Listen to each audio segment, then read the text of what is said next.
Muy buenas noches, doctores. Por favor, me confirman si es que se logra ver bien la pantalla. Se ve, doctor. Listo.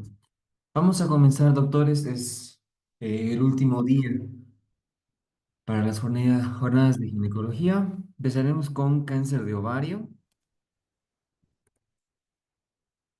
Como siempre, nuestro caso clínico. Una paciente femenina de 58 años, 3 embarazos, 3 partos, ocurre por distensión abdominal progresiva y sensación de plenitud después de comer durante los últimos 3 meses. Tiene pérdida de peso no intencional de 5 kilos y un aumento de perímetro abdominal. Niega antecedentes de cáncer, pero su madre falleció por un cáncer ginecológico a los 65 años. Al examen físico se encuentra una masa pélvica no dolorosa fija con ascitis. La ecografía revela una masa anexial sólida quística de 8 centímetros con septos gruesos, vascularización aumentada al doble color y ascitis. El CA 125 elevado, 250 unidades sobre mililitros, normal es menor de 35, ¿no? Ya habíamos visto en la clase pasada del miércoles que el ovario es un tejido, es un órgano, perdón, con múltiple celularidad y que inclusive dependiendo de los defectos muy mínimos puede llevarse células que inclusive no corresponden al mismo ovario, ¿no? Tenemos que tener en cuenta que hay factores de riesgo que vayan a considerar la presencia de un cáncer de ovario. El principal son los factores genético-familiares. Antecedentes de cáncer de ovario, antecedentes de cáncer de mama y antecedentes de cáncer de colon son los principales factores de riesgo para cáncer de ovario en relación a la familia. Dentro de los reproductivos sabemos bastante bien, casi similar que en el cáncer de seno, que pacientes que no han tenido embarazo y especialmente un embarazo antes de los 30 años y aquellas que no han dado de lactar tienen un factor de riesgo importante para cáncer de ovario. El uso de medicamentos. Y al hablar de medicamentos tenemos que tener en cuenta ahí tratamientos hormonales después de la menopausia, ¿ya? Aumenta ligeramente. Y sabemos más al contrario que el uso de anticonceptivos en etapa reproductiva de la mujer sí tiene un ligero factor protector, ¿no? Es al revés. Tenemos también factores ambientales, ¿no? Como el uso del tabaco, perdón, el índice de masa corporal alto, ausencia de actividad física y algunas sustancias como el talco o el amianto también pueden interferir para ser un factor de riesgo importante. Y también tener en cuenta condiciones médicas, como las pacientes irradiadas por algún cáncer que no necesariamente sea de ovario. La histerectomía abdominal total, cuando se hace con trompas, es un factor protector, ¿no? De modo de que toda cirugía uterina, especialmente en la etapa menopáusica, y no quitar las trompas, podría ser un factor de riesgo. Y una enfermedad ginecológica que se llama precursora, probablemente, no en grado alto, ¿no? Pero es endometriosis para cáncer de ovario. Se ha postulado, al igual que en el cáncer de seno y en el próximo tema que vamos a ver, que es patología cervicuterina para el cáncer de cuello del útero, se ha propuesto un screening, que es un screening, es un método de tamizaje, es decir, un conjunto de pruebas que sirven para una prevención o una detección temprana de X patología cancerígena a la larga, ¿no? Los más importantes prácticamente es el laboratorial, el CA 125, ¿sí? Es uno de los más importantes. Nada, nada por ello siempre suele ser pregunta de examen alguna vez el uso de esto, ¿no? Tenemos que tener en cuenta que en los laboratorios los macrófagos, la leptina, la prolactina, la osteoponina y el factor de insulino también tienen un factor, ¿no? Pero el CA 125 es el más importante. Dentro del imagenológico, el más importante para cribado, no para diagnóstico, sino para screening, es la ecografía, ¿no? Después de los 35 años y especialmente en pacientes con factores de riesgo o con antecedentes genéticco familiares, se podría utilizar el método de cribado también y evidentemente la sintomatología, donde el dolor abdominal la distensión abdominal, la sensación de plenitud y el aumento de volumen son los factores que nos pueden determinar para la solicitud de ambos estudios. Ya habíamos visto, tanto como en tumores, es muy similar a la sinosintomatología. Sensación de plenitud, ¿no? Pacientes que no han comido nada, pero ya se sienten llenas, el abdomen se distiende, hay dolor en hipogastrio o en ambas fosas ilíacas. Síntomas compresivos, si la patología tumoral está hacia adelante, va a comprimir vejiga, si es posterior va a comprimir recto y si es laterales, uréteres u intestinos. Puede haber alteraciones de la menstruación si la paciente está en etapa reproductiva. Obviamente no va a haber alteraciones de la regla si es menopáusica la paciente. Da la característica que el cáncer de ovario también es más frecuente en etapas reproductivas o bien finales o bien posmenopáusicas. Y ya habíamos visto que la citis es un factor, eh, entre comillas, desfavorable para el diagnóstico de cáncer de ovario. Nuevamente repasamos los marcadores tumorales que deberíamos solicitar. CA-125, proteína epidimal humana, el CEA, la paquetoproteína, CA-2729, una otrofina coriónica, lactato deshidrogenasa y la proteómica. De modo de que dentro de la clasificación, lo que por lo general se utiliza entre el estado TNM y también los estados de la FIGO, ¿no? Aquí en la tabla tenemos las analogías. X no se puede evaluar un tumor primario, T0 no existen datos de tumor primario, T1 o el estadio 1 a secas de la FIGO, tumor limitado a los ovarios.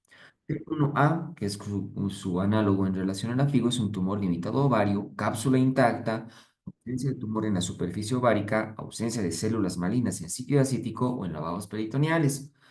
P, tumor limitado a los dos ovarios, intacta, ausencia de tumor en la superficie ovárica, ausencia de células malignas en líquido acítico, lavados peritoneales. Y el 1C, tumor limitado a uno o ambos ovarios con alguna de las siguientes características. Cápsula rota, presencia de tumor en la superficie ovárica, células malignas en líquido acítico o en lavados peritoneales.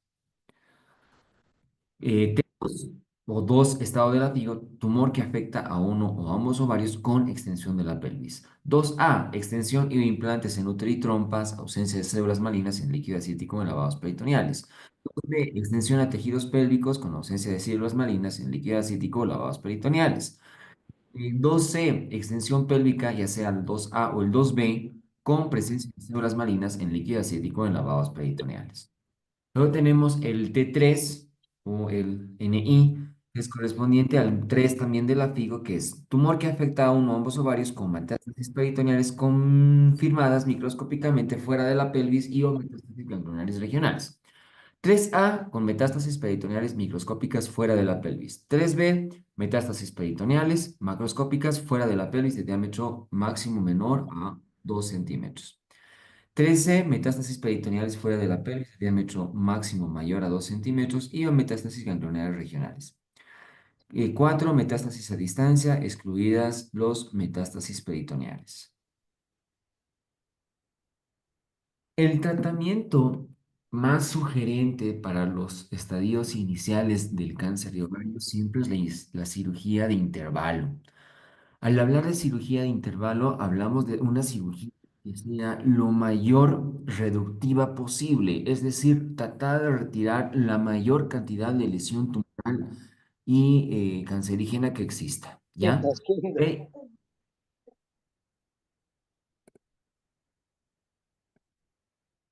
de ahí radica el término también de cirugía. Primero, intervalo. Es aquel procedimiento que primero se hace la cirugía y después se hace el tratamiento con quimioterapia o radioterapia convenientemente, ¿ya? Tenemos la cirugía de neoadjuvantía que, entre comillas, es al revés. Primero realizar quimioterapia hasta tratar de disminuir los márgenes operatorios que se tenga del cáncer para luego operarlo, ¿no? Es la diferencia. ¿Se puede realizar cirugía por laparoscopía? Sí, pero probablemente sea más dificultosa y la laparoscopía como tal serviría más que diagnóstica que de tratamiento, pero se puede realizar. Linfadenectomía, tenemos que tener en cuenta que Al retirar la cadena linfática, siempre se deben abarcar los ganglios de la cadena pelviana como también de la cadena lumboaórtica. Tenemos que hacer muestras ganglionares y tomar especialmente las grandes adenopatías. Dentro del factor pronóstico siempre va a ser en función a la gradación, a la irradiación y metástasis del cáncer de ovario. Y que se llama, si en alguna oportunidad el cáncer fuera satisfactorio con márgenes buenos, hay oportunidades que se puede realizar una segunda vista, o también llamado second look, que es una nueva cirugía para ver si es que hay tumor residual o para tomas de muestra, ¿no? Entonces pueden ser en casos bien negativos, con resultados micropositivos o con casos macropositivos para realizar un second look. Dentro del tratamiento quimioterápico, tenemos que tener en cuenta que la primera línea es en función al carbo y al cisplatino. El platino siempre es uno de los más utilizados, ¿no? Y el paclitaxel, junto a la doxorubicina, docetaxel, gemtavicina y el topotecan, son los quimioterápicos de primera línea. Se puede realizar quimioterapia intraperitoneal, especialmente en datos de ascitis, y dentro de la segunda línea que son los que están entre paréntesis, ya podemos utilizarlo en relación a 6 meses o a 12 meses. Con este muy pequeño resumen, es un tema que está unido a patología tanto benigna como maligna de ovario como tal. Vamos a pasar a las preguntitas. Ustedes ya conocen la hermenéutica de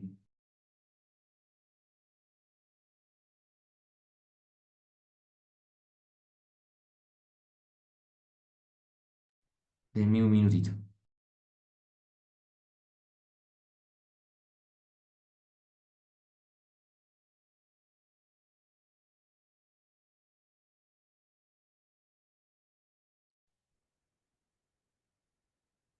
Nuevamente citamos el caso clínico de nuestra paciente. Paciente de 58 años, 3 embarazos, 3 partos, distensión abdominal progresiva, sensación de plenitud después de comer durante los últimos 3 meses, pérdida de peso de 5 kilos, antecedentes familiares de cáncer ginecológico a los 65 años, masa pélvica no dolorosa, fija con a presencia de ascitis. Ecografía revela masa anexial sólida quística de 8 centímetros con septos gruesos, vascularización al Doppler y ascitis. DA 125 elevado de 250. ¿Cuál es el factor de riesgo más importante asociado para el desarrollo de cáncer de ovario en esta paciente? La edad mayor a 50, la nuliparidad, la historia familiar de cáncer ginecológico, el uso de terapia hormonal o la menopausia tardía.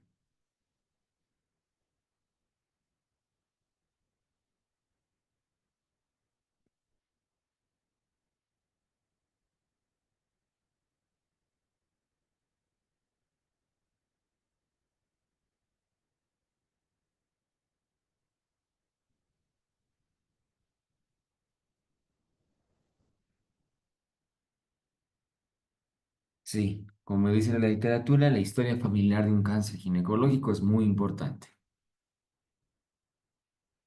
¿Cuál es el tipo histológico más común de cáncer de ovario? Tumor de células germinales, carcinoma seroso de alto grado, tumor de células de la granulosa, tumores mucinosos o carcinoma endometrioide.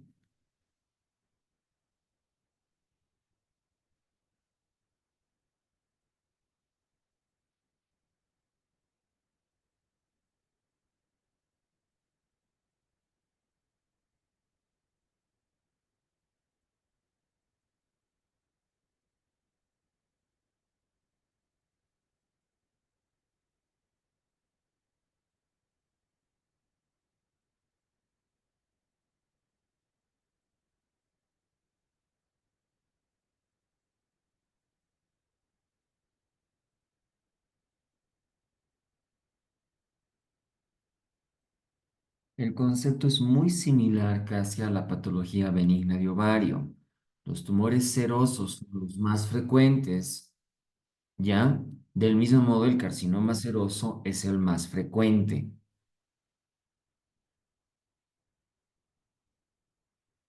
¿Cuál es el tratamiento estándar para el cáncer de ovario epitelial avanzado? Cirugía citorreductor y quimioterapia basada en platino, radioterapia abdominal, terapia hormonal con tamoxifeno, terapia con carboplatino o terapia dirigida con trastuzumab.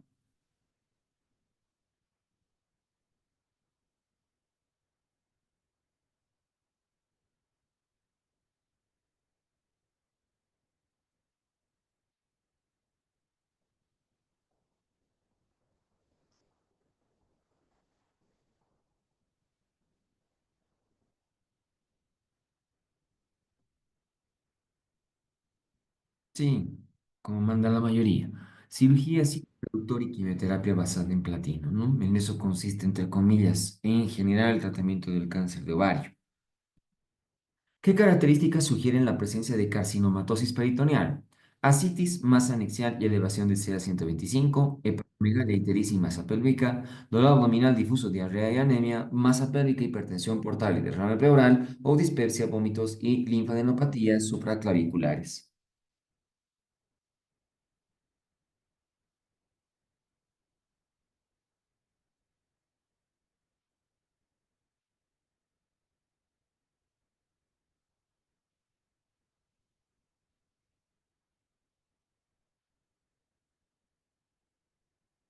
La presencia de ascitis, el tumor ovárico y la elevación del CA 125 son más o menos la triada de la carcinomatosis peritoneal.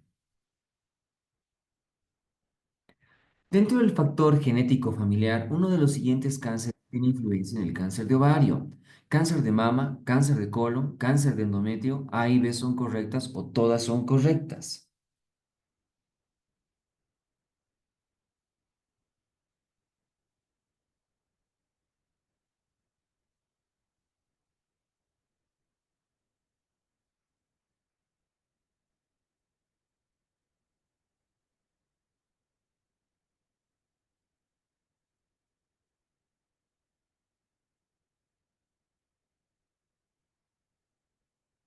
Aproximadamente del 5 al 10% de todos los cánceres de ovario son de origen familiar, identificándose tres patrones concretos: cáncer de ovario solo, cáncer de ovario y cáncer de mama, y cáncer de ovario y cáncer de colon.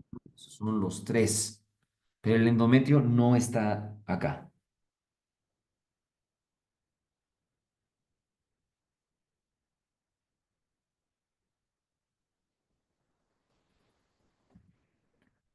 Uno de los siguientes no es un factor protector del cáncer de ovario: el embarazo, la lactancia, la reproducción asistida. Todos son factores favorables o ninguno es correcto.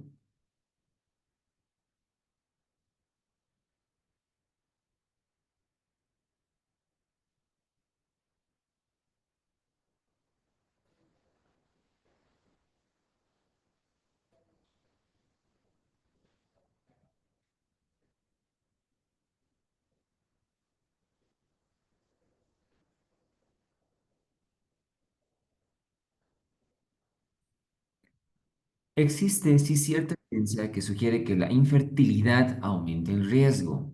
Ni la tecnología de reproducción asistida ni los medicamentos para la fertilidad aumentan el riesgo en general. Solo se determinó un aumento del 67% de los tumores serosos después del uso de citrato de clomifeno.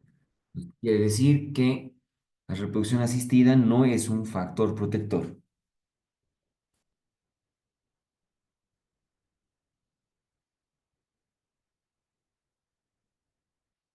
Una de las siguientes patologías ginecológicas aumenta el riesgo de SEA de ovario: síndrome de ovario poliquístico, endometriosis, miomatosis uterina, fibroadenoma mamario o pólipo endometrial.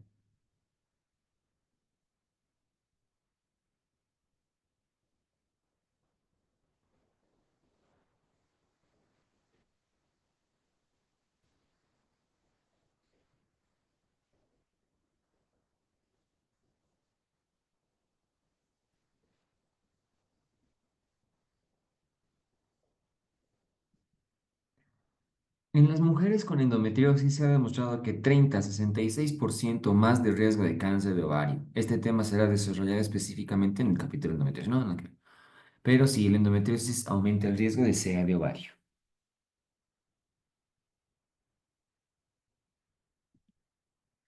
La mutación de los genes BRCA1 y BRCA2 pueden desarrollar SEA de ovario, SEA de mama, síndrome de Lynch. A y B son correctas o todas son correctas.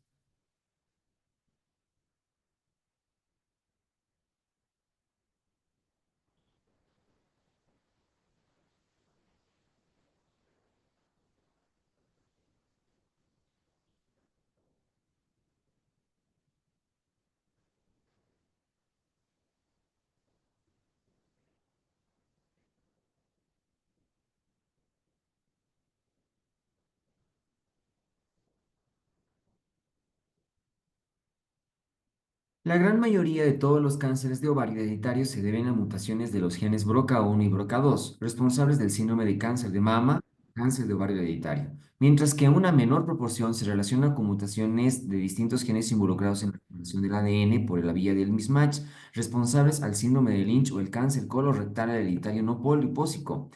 Existe finalmente un grupo pequeño de genes identificados en la última década cuyas mutaciones germinales aumentan el riesgo de cáncer de ovario, así como los síndromes hereditarios raros en los cuales cáncer de ovario forma una parte de los tumores informados, pero estos casos son infrecuentes y solo la búsqueda se justifica ante la alta sospecha. Sí, doctores, con el síndrome de Lynch más es,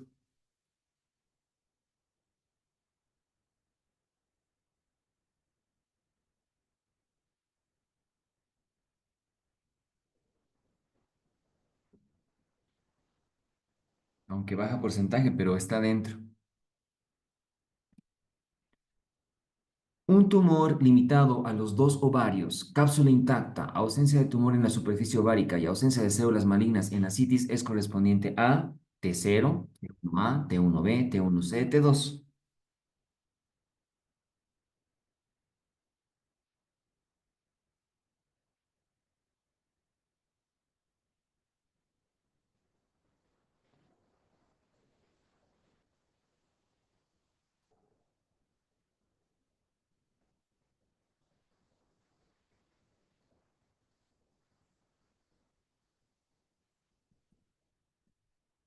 A ver, T1A, tumor limitado a un ovario, cápsula intacta, ausencia de tumor en superficie ovárica y ausencia de células malignas en líquido ácido. 1B, tumor limitado a dos ovarios, pero las cápsulas intactas y ausencia de tumor en la superficie y ausencia de células malignas en el líquido acítico. Y el 3C es tumor limitado a uno o ambos ovarios con alguna de las siguientes características. Cápsula rota, presencia de tumor en la superficie ovárica y células malignas en líquido acético. La respuesta es T1B. Que la cápsula está intacta y está limitado a dos ovarios.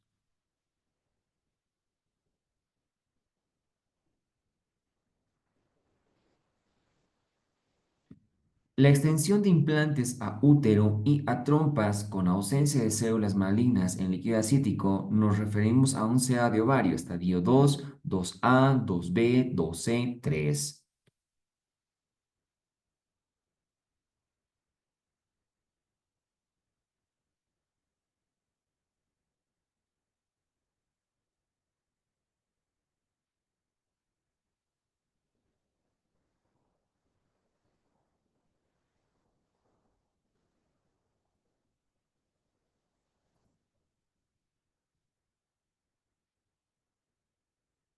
De los dos, el 2A, tumor y implantes en útero y trompas con ausencia de células malignas en líquido acítico.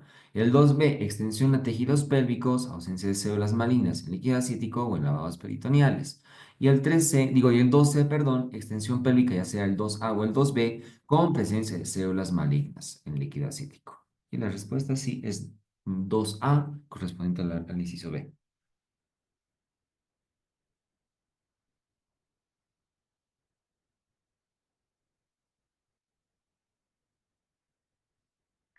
La presencia de metástasis peritoneales por un CA de ovario fuera de la pelvis con un diámetro mayor a 2 centímetros corresponde a un estadio 3, 3A, 3B, 3C o 4.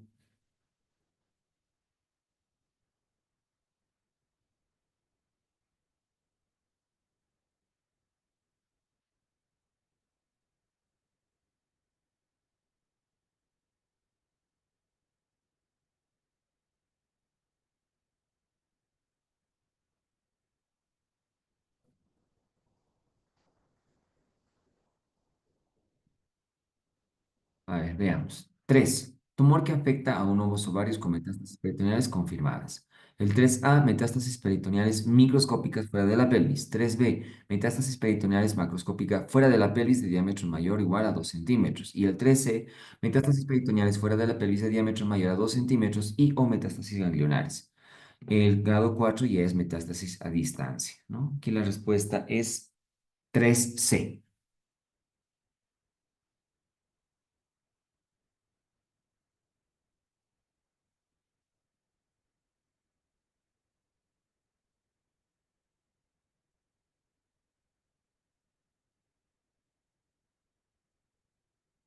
La cirugía de neoadyuvancia consiste cirugía de citorreducción en dos oportunidades, cirugía de citorreducción y tratamiento quimioterápico, tratamiento quimioterápico y cirugía de citorreducción, cirugía de citorreducción en una sola oportunidad o ninguna es correcta.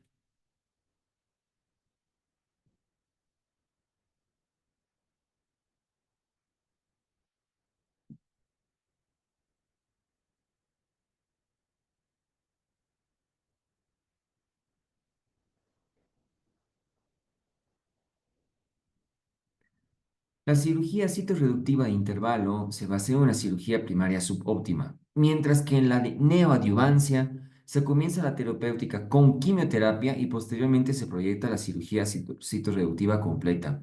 El tratamiento neoadyuvante se basa en invertir la secuencia terapéutica utilizada como primera herramienta de la quimioterapia y luego la cirugía tan intensa y agresiva como para lograr que sea completa u óptima. Entonces, neoadyuvancia significa primero quimioterapia y luego cirugía.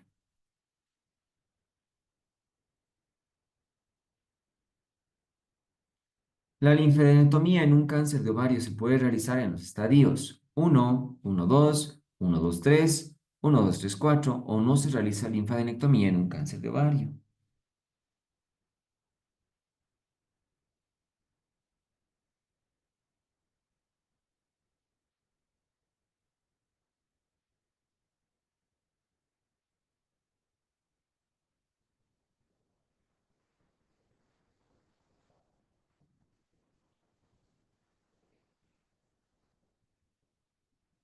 En realidad, la discusión conceptual no radica sobre cuál es la técnica más útil para realizar la linfadenectomía, sino el valor de ella misma.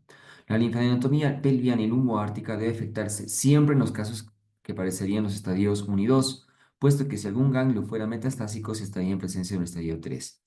Mientras que en el estadio 3 la presencia de metástasis no modifica el estadio, por lo que algunos centros no lo realizan en estas circunstancias, ¿no? Por eso es que sí, solo hacemos en estadio 1 y 2.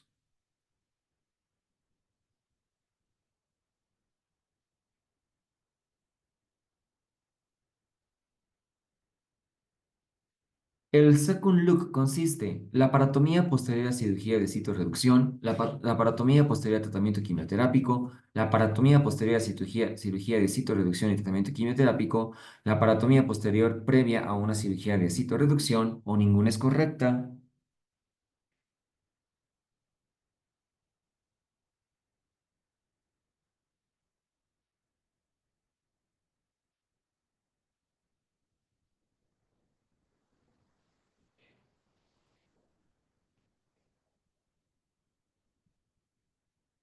Second look es la segunda laparotomía luego de una cirugía citorreductiva y posterior quimioterapia en pacientes sin evidencia clínica de esta enfermedad. Con finalidad de poder determinar el estado de la cavidad periabdominal, los hallazgos de second look se clasifican en negativos, microscópicos positivos y macroscópicos positivos, ¿no?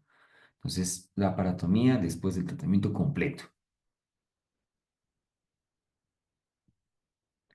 El quimioterápico de primera elección para un cáncer de ovario es metotrexato, doxorubicina, adriamicina, carboplatino o todos son correctos.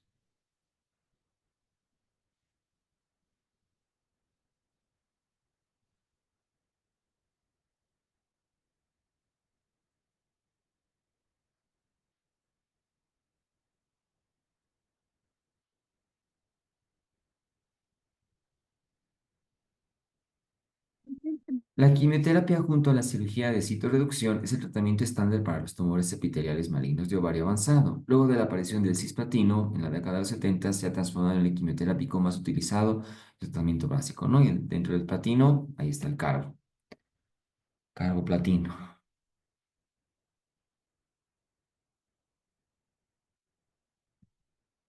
La complicación más frecuente del cáncer de ovario es hidronefrosis, enterocolitis, constipación, incontinencia urinaria u obstrucción intestinal.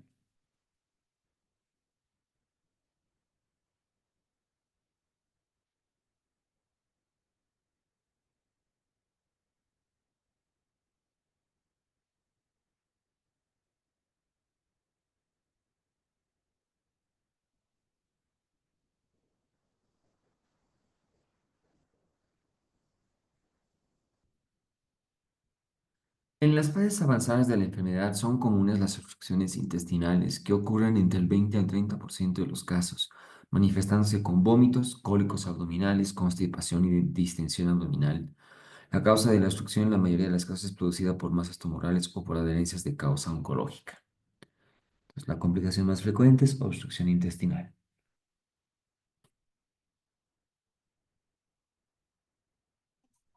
Es variante del SEA de ovario en la cual se presenta beta-HCG elevada en disseminoma, teratoma maligno, coriocarcinoma ovárico, estomacarcinoide o todas son correctos.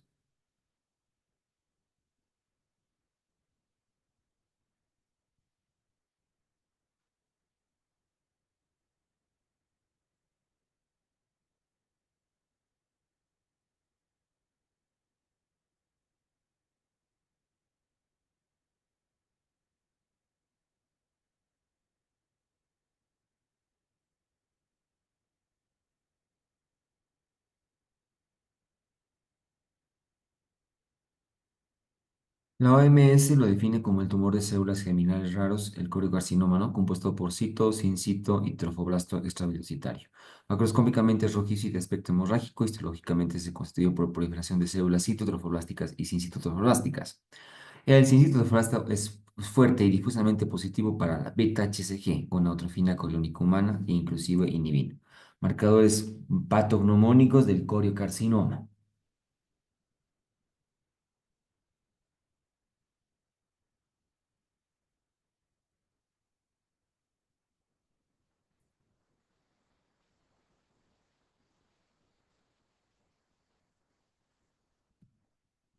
El uso de quimioterapia durante el embarazo por un SEA de ovarios, preferentemente utilizar en primer, segundo, tercer trimestre, en todos los trimestres o en ningún trimestre.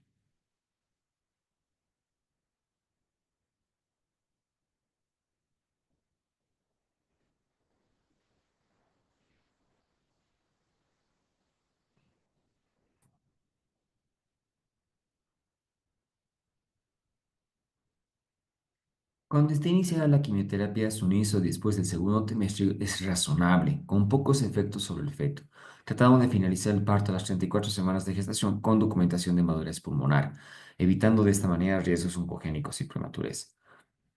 El problema de administrar quimioterapia durante el embarazo es su naturaleza misma, ya que su función es destruir a diferentes caminos de las células de rápida proliferación y el feto tiene exactamente esas características, dependiendo de los riesgos, ¿no? Cuando el embrión se encuentra indiferenciado a las 2 primeras semanas, la administración de citostásicos responde al fenómeno del todo, ¿no? Es decir, la destrucción del embarazo o ningún efecto. El riesgo a partir del tercer trimestre es significativo menor para las formaciones. Por lo tanto, sí, tercer trimestre es el mejor momento para la administración de quimioterapia en cáncer de ovario.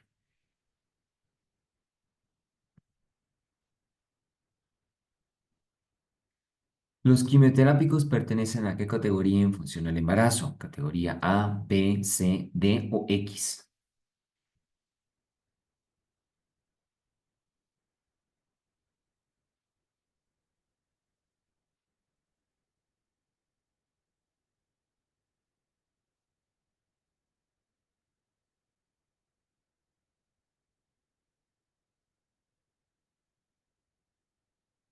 Categoría, medicamentos que han sido evaluados en cuanto a su seguridad durante el embarazo y se consideran seguros. Categoría B, medicamentos que se han usado durante el embarazo y no parecen causar defectos congénitos o graves otros problemas. Categoría C, medicamentos con mayor probabilidad de causar problemas para la madre y el feto. Categoría D, medicamentos que tienen riesgos evidentes para el feto, incluyen la mayor parte de los medicamentos de quimioterapia para el tratamiento del cáncer. Categoría X, medicamentos que se han demostrado que causan defectos congénicos y nunca deberían ser empleados en el embarazo, ¿no? Entonces, sí, los quimioterápicos son categoría D.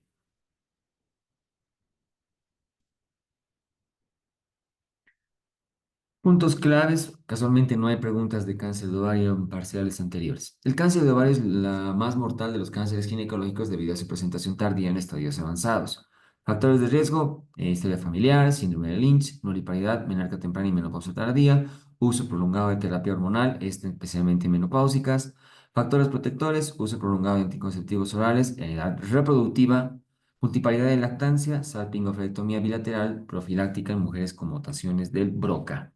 Subtipos más comunes, cáncer epitelial representa el 90% de los casos, siendo el carcinoma seroso de alto grado, frecuente y agresivo. Tumores germinales, comunes en mujeres jóvenes, tumores de células de estroma asociados a secreción hormonal.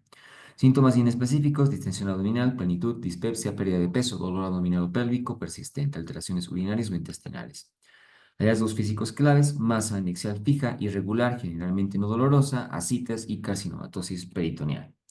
Marcadores tumorales, el CA-125 es el más importante y elevado en el 80% de los cánceres epiteliales de ovario avanzados, pero no específico en premenopáusicas. Otros marcadores son la alfa-fetoproteína, la gonadotrofina coriónica, deshidrogenasa láctica, inhibina B. Características ecográficas, masa sólida quística con septos gruesos, vascularidad aumentada al Doppler color y presencia de ascitis o carcinomatosis peritoneal. Estratificación basada en el sistema FIGO del 1 al 4 y la estratificación quírica es imprescindible para determinar la extensión y guiar el tratamiento. Cirugía citorreductora busca eliminar toda enfermedad visible o reducir implantes a menos de 1 centímetro. La quimioterapia basada en platino, el carboplatino y el paclitaxel son de primera línea en enfermedad avanzada. Cirugía profiláctica en mujeres de alto riesgo, salpingoflectomía bilateral profiláctica reduce el riesgo de cáncer de ovario hasta un 90% en mujeres con mutaciones del BRCA1 y BRCA2.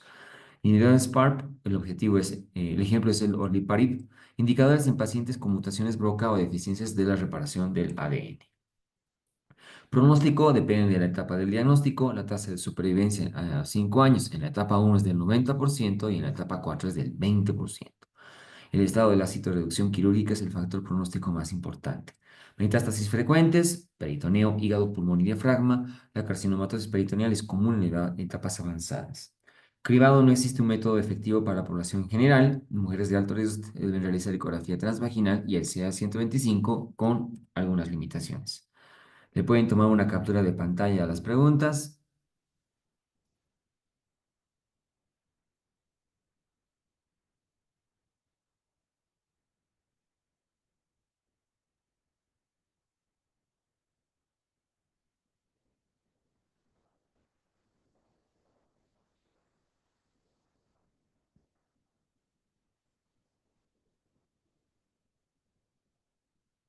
Vamos a pasar a la segunda página de preguntas. Tómenle otra captura de pantalla.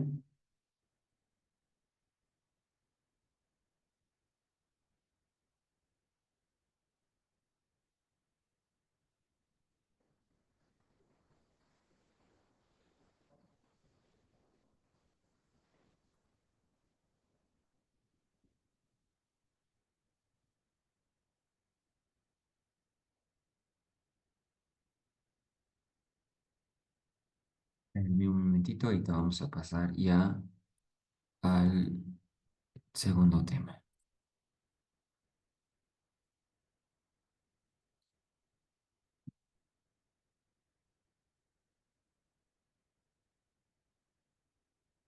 Solo para rápido, no me dicen, ¿podría repetir los quimioterápicos de segunda línea? Tenemos la doxorubicina, gemtavicina y el topotecan.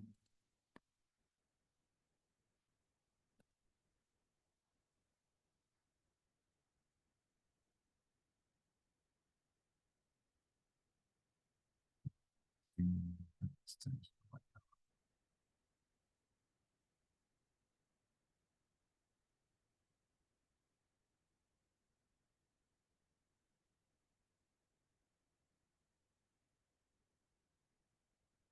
¿Me confirman si se logra ver la pantalla, por favor, doctores? Sí, doctor, se ve.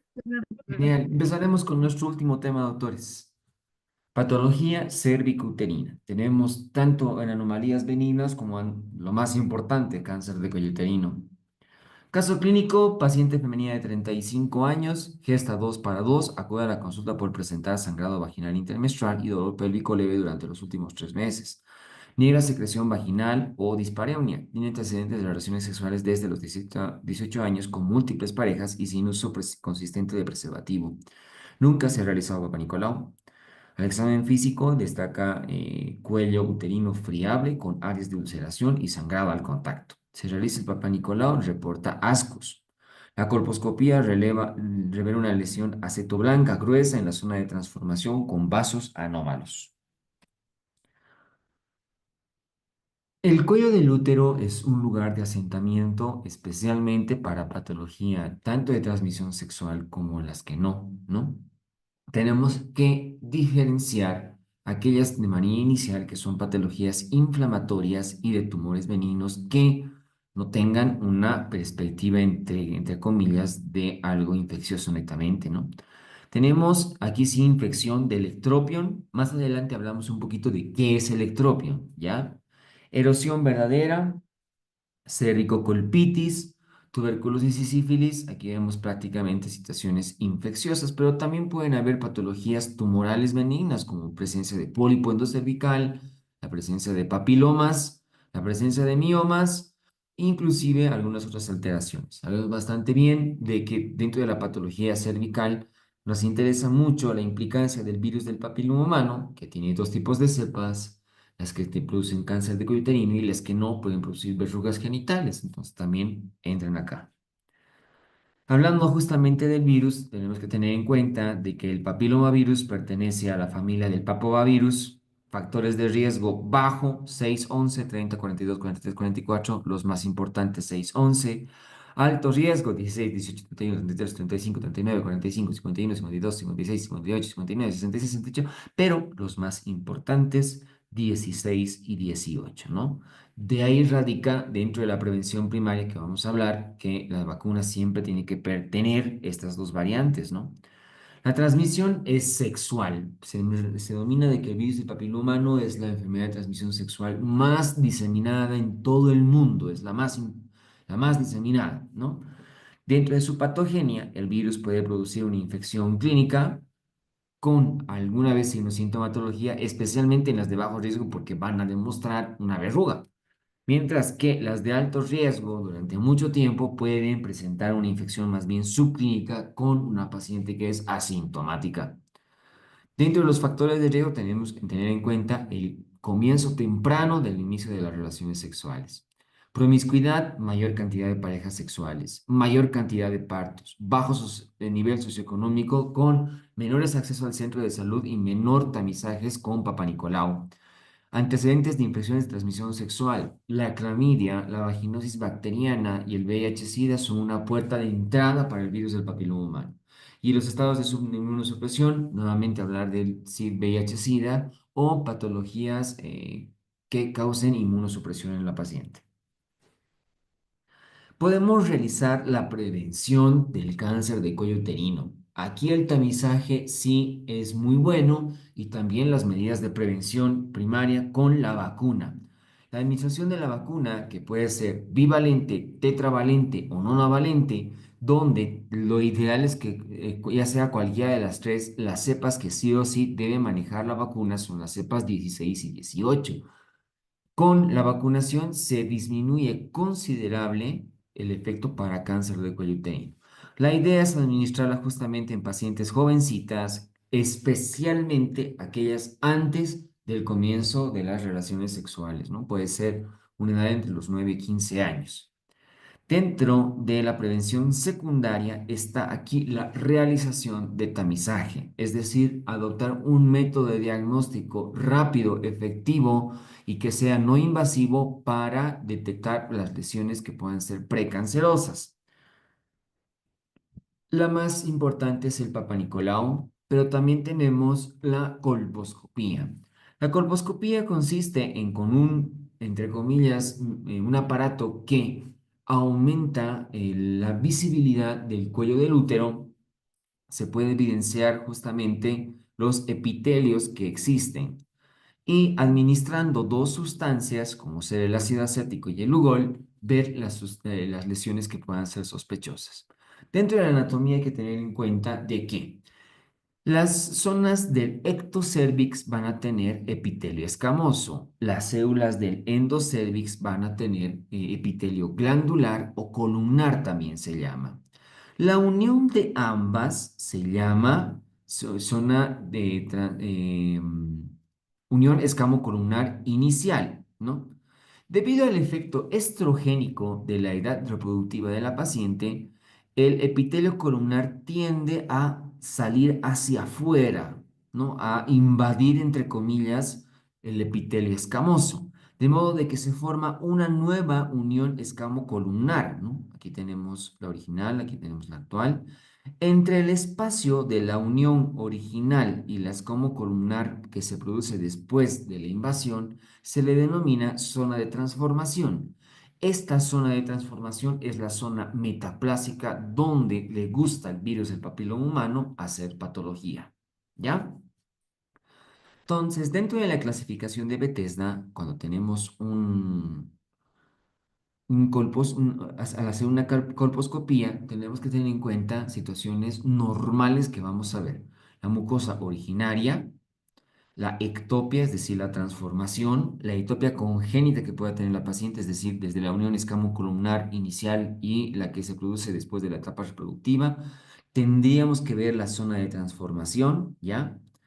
Y ya podemos diferenciar de las lesiones que pueden ser sospechosas o malignas, como la presencia de leucoplasia, una lesión blanquecina, sobrelevantada, las lesiones en mosaico, que son aplanadas y responde inclusive con un vaso atípico. Puede haber puntillados, zona roja, vasos netamente atípicos, zonas de erosión o vasculaturas anormales, lo que podemos ver en la biopsia en la colposcopía.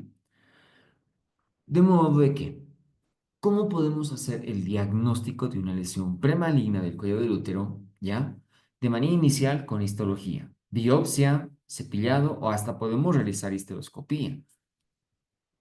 Y dentro de las pruebas moleculares para ver virus del papiloma humano, tenemos la prueba de Bolt, la prueba de hibridación y las dos que se utilizan más frecuentemente, PCR, que es para la tipificación del tipo de virus, y captura híbrida, que da simplemente el reporte de positivo y negativo, donde replican el DNA viral, solo se necesita saber si hay la presencia de virus de alto grado, ¿no? Entonces, dentro del tratamiento de las lesiones premalignas, y ahí te vamos a ver, hay tres tipos, ahora vamos a ver más adelante, tenemos que tener en cuenta que el tratamiento local, por lo general, va a ir dirigido a la zona de transformación, el diagnóstico tiene que ser siempre por biopsia, no abarcar no abarcar los cuatro cuadrantes, no más de dos cuadrantes, perdón. El conducto tiene que estar sin neoplasia intracervical y no haya sospecha de algo importante, ¿no? Dentro de los métodos de tratamiento para los locales, tenemos la diatermocoagulación, la crioterapia, vaporización en láser y la coagulación en frío. Entre este y la crioterapia y la diatermocoagulación es lo que, bueno, el láser también se utiliza hoy en día, ¿no? Pero también tenemos métodos escisionales. ¿Qué quiere decir? Vamos a cortar un pedazo, ¿no? Entonces pueden ser con zonas de transformaciones incompletas, que ya haya una lesión de una neoplasia intracervical, que sea una lesión extensa, que haya sospecha de malignidad o que haya compromiso glandular. Ahí es donde realizamos más escisionales. Y en los incisionales, los métodos más utilizados es la conización, ya sea con ASALIP o bisturí frío, o podemos inclusive realizar histerectomía en casos avanzados. Tenemos que tener en cuenta que la neoplasia intracervical, es decir, la lesión precursora del cáncer de cuello uterino, se va a catalogar en NIC1 o SIN1 y en SIN2 y SIN3. SIN1 afecta un tercio de la pared del cérvix, el SIN2 afecta dos tercios y el SIN3 afecta tres tercios del cuello del útero, ¿ya? En todo caso de una citología anormal, debemos realizar colposcopía. Se puede realizar colposcopía pura. Ante sospecha, siempre utilizar biopsia y es mejor siempre además realizar prueba para BPH, ¿ya? En los casos de lesiones glandulares, tenemos que tener en cuenta que puedan ser de bajo, alto grado o un adenocarcinoma in situ. El SIN prácticamente es como para escamoso y la lesión glandular se clasifica de este modo. Para el diagnóstico, más sin embargo, se sigue utilizando tal cual como para electrocervix, citología y biopsia. Y para los tratamientos de la lesión glandular, podemos utilizar conización, ya sea con LIP para preservación del cuello, del útero y fertilidad, o histerectomía en casos de situación avanzada. Las neoplasias intracervicales. de no ser tratadas y la historia evolutiva de la enfermedad es de largo tiempo, ¿no? Se menciona que cada 5 años evoluciona a un grado. Eso significaría que desde la primera infección hasta que se produzca cáncer como tal, ocurre aproximadamente 15 años según la literatura americana. Pero nosotros, en Latinoamérica somos países de mayor factor de riesgo, hasta pueden ser 3 años, es decir, 9 años de un tiempo evolutivo para que se forme cáncer. Es mucho tiempo. Pero una vez que se instale el cáncer de cuello uterino, dentro de sus variantes histológicas pueden ser carcinomas pavimentosos, carcinoma de células neuroendocrinas, verrucoso, adenocarcinoma, adenoma maligno, vello glandular, vítreo y basal adenoideo, ¿no? De todas estas, la subdivisión de que sea escamoso es el más frecuente de todos los cánceres de cuello uterino. También denominar al microcarcinoma, que tiene una categoría 1A1, vamos a ver dentro de la clasificación. El diagnóstico debería realizarse mediante biopsia y en todo microcarcinoma el tratamiento debería ser mediante histerectomía abdominal total. Cuando ya hablamos de macrocarcinoma, es decir, es un tamaño menor a 1 centímetros, dentro de la forma tal cual como el cáncer de endometrio. Puede crecer de manera exofítica hacia afuera, endofítica hacia adentro, exoendofítica, combinación de ambas, o puede ser una superficial sin que corresponda al estroma en función para que sea exofítico. Por la topografía puede ser exocervical, dentro del orificio cervical externo, perdón, o que puedan ser endocervicales. Y órganos de propagación, y es importante para la gradación del estadiaje, es que el cáncer de cuello uterino puede abarcar vagina, paramétrios, uréteres, vejiga, recto, todo el cuerpo y hasta ganglios linfáticos, ¿no? La principal sintomatología del cáncer de cuello del útero es la metrorragia.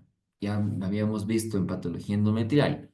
El adagio ginecológico dice, sangrado tenía normal, especialmente después de la menopausia, es cáncer de tanto de endometrio o de cuello del útero hasta no demostrar lo contrario, ¿no?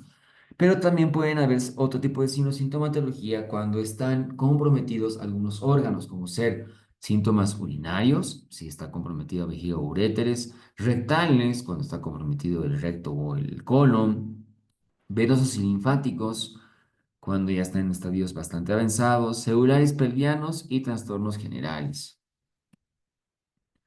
Aquí tenemos la estadificación, la clasificación de la FIGO, lo resumo de esta manera. Estadio 1, netamente abarcado a cuello del útero. 1A, lesión microscópica, donde 1A1, 3 milímetros de profundidad y 7 milímetros de superficie. 1A2, arriba de 3 milímetros, ya, pero hasta 55 milímetros y 7 milímetros de superficie. 1B mayor al 1A, pero limitado al cuello del útero, donde 1B1, lesión menor a 4 centímetros, 1B2, lesión mayor a 4 centímetros. Los estadios 2 ya son con compromiso de parametrios y además va a estar afectada la vagina. 2A, compromiso sin parametrios. 2A1, el cuello del útero menor a 4 centímetros. 2A2, afectación del cuello del útero más de 4 centímetros. Parametrio sin pared pelviana en el estadio 2B. El estadio 3 ya se afecta además el tercio inferior de la vagina, va a afectar parametrios y además puede haber una nefrosis. 3A sin extensión a pared ósea y el 3B ya hay hidronefrosis. El estadio 4 es que va más allá de la pelvis. 4A, mucosa vesical y o rectal y el 4B, metástasis a distancia. Tenemos que tener en cuenta de que se puede realizar tratamiento quirúrgico, tratamiento quimioterápico y tratamiento radioterápico de un cáncer de cuello uterino. La literatura dice que inclusive hasta el estadio 2A se podría realizar tratamiento quirúrgico. Más allá ya no se podría realizar un tratamiento quirúrgico y tendría que ser entre quimio radio o en los estadios avanzados solamente cuidados paliativos. Dentro del tratamiento quirúrgico tenemos las siguientes variantes. Tenemos la operación de Wertheim, que prácticamente es la histerectomía radical, que quiere decir útero, cuello, anexos y ovarios, ¿no? A ese se denomina Wertheim. Pero también tenemos la variante de Piver 1, que es una histerectomía simple, ¿ya? Tenemos la variante Piver 2, que es una histerectomía con ligamentos uterosacros y también comprometen un tercio de la vagina. En el Piver 3 es una histerectomía más ligamentos, ya sean uterosacros y cardinales, y se corta mitad de la vagina. En la Piver 4 es prácticamente la 3, pero además se toma tejido periuretral, ligamento de la arteria vesical y los paracolpos. Y en la Piver 5 es prácticamente como la 4, pero además se puede retirar pedazo de vejiga comprometida o una cistostomía, ¿no? La esterilización de los uréteres. ¿Qué complicaciones? Porque vemos es unas cirugías bastante agresivas. ¿Qué complicaciones podemos tener al momento de hacer unas cirugías de estas características? Hemorragia, de los principales, por compromiso de la arteria uterina, las fístulas vesicuterinas, rectouterinas, embolia pulmonar, obstrucción intestinal, celulitis pelviana, disfunción vesical, perdón, y el linfocele, ¿no? Pero estas, entre comillas, las dos primeritas son las más frecuentes. Dentro de la radioterapia tenemos que tener en cuenta de que siempre se debe radiar al tumor primario y a la extensión que exista, ¿no? De ahí radica que tenemos a la braquiterapia, que es como un transductor vaginal que siempre va a radiar exclusivamente el cuello del útero. Se debe radiar siempre tanto el cuello como el cuerpo uterino. Se puede radiar los ligamentos y se debe radiar la cadena ganglionar. Estos son los lugares a radiar en el cáncer de cuello uterino. Por eso es que la radiación puede ser externa, pero mucho se favorece este cáncer con la braquiterapia. Tener en cuenta de que la radiación siempre va a traer toxicidad, puede haber alteraciones en el intestino, puede haber alteraciones en peritoneo. Aquí podemos ver las dosis de la radioterapia externa y la radioterapia interna tiende a ser un tanto menor, ¿no? Dentro de las dosis. En los estadios 1, miren, prácticamente solo braquiterapia. En los estadios 1B1 sí se puede hacer una radioterapia externa, pero también la mayoría es braquiterapia. A partir de los estadios 2, como podemos ver, 2, 3 y hasta el 4, la quimio-radioterapia es tanto externa como con braquiterapia. Desglosamos opciones terapéuticas para estadios importantes. Estadio 1A se puede realizar conización en caso de que la paciente desee preservar fertilidad o podemos realizar cirugías Piver 1 o Piver 2. En el estadio 1B se debe realizar una cirugía Piver 2 o Piver 3 más radioterapia o radioterapia a secas. En el estadio 1B2, quimioradioterapia o Piver 3. Estadio 2A, quimioradioterapia y Piver 3. 2B, quimioradioterapia. 3, quimioradioterapia. 4A, quimioradioterapia. 5B, quimioradioterapia o cuidados paliativos, ya sea en el grado 4, ¿no? Muy bien, doctores, con el resumen de este tema, vamos a pasar a las preguntas. Ustedes son dueños del chat. Citar nuevamente nuestro caso clínico: 35 años la paciente, dos gestas, dos paras. Tiene sangrado genital intermenstrual y dolor pélvico durante los últimos 3 meses.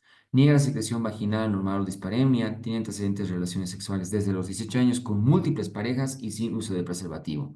Nunca se ha realizado Papá Nicolau. Al examen físico, un cuello uterino friable con áreas de ulceración y sangrado al contacto. Papá Nicolau reporta ascus. En la colposcopía revela una lesión blanca gruesa en la zona de transformación con vasos anómalos. ¿Cuál es el manejo inicial más adecuado a una paciente con un reporte de ascus en el Papá Nicolau? Colposcopía inmediata, repetir Papá Nicolau en 6 meses, prueba de BPH, biopsia cervical, histerectomía.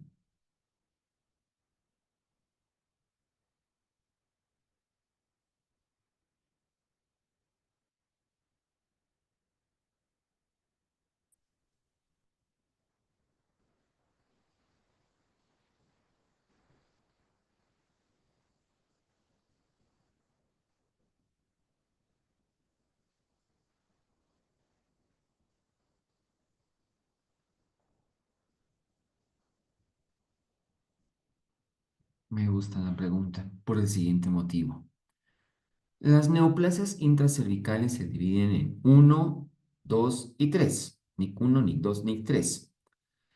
Pero tenemos dos lesiones que, entre comillas, son indeterminadas. Una viene que ser el ASCUS, que viene del inglés no signification, es decir, significado incierto. Entonces, puede ser cuadro benigno como puede ser cuadro maligno. No sabemos aquí qué es lo que será. Y el otro es el ASH, que es una patología en la cual sí hay una neoplasia, pero no se descarta que sea de alto grado. ¿Ya?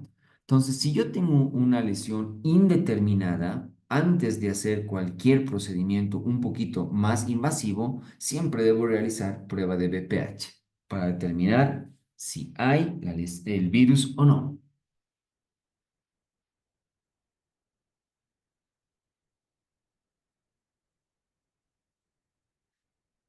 ¿Cuál es el tratamiento de elección para carcinoma in situ confirmado por biopsia?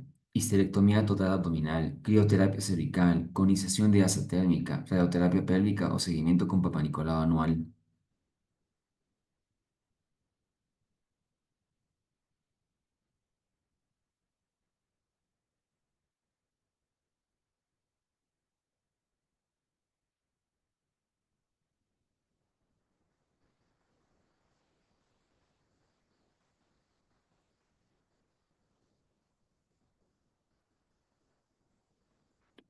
Tenemos en el caso que es una paciente joven, ¿no? Por eso es que vamos a tratar de no ser tan agresivos y sí, si es in situ podemos realizar conización.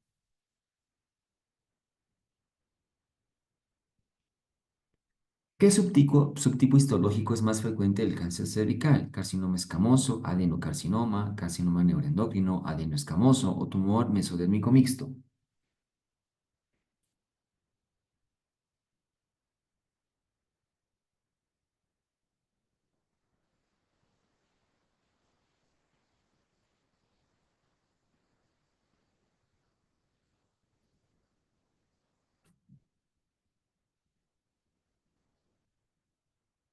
El escamoso es el más frecuente.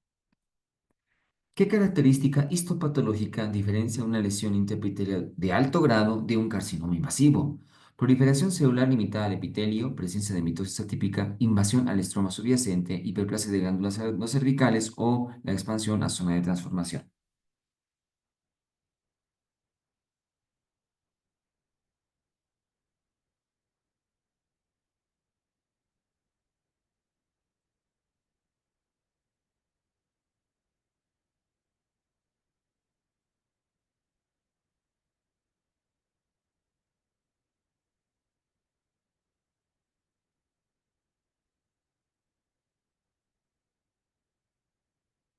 El hablar de una lesión de alto grado es el sinónimo de una lesión de NIC2 o NIC3. La lesión de bajo grado es sinónimo de NIC1, eso es por clasificación entre Bethesda y Richardson, ¿ya? Pero cuando nosotros estamos hablando de una lesión de alto grado, eso quiere decir, veo muchas respuestas de confusión ahí, que está afectada la zona de transformación, es inevitable. Pero cuando digo que es ya para carcinoma invasivo, la invasión de estroma subyacente. De los siguientes tumores benignos de cuello uterino es de etiología viral, pólipo endocervical, papiloma, ectropionitis, condiloma o todos son correctos.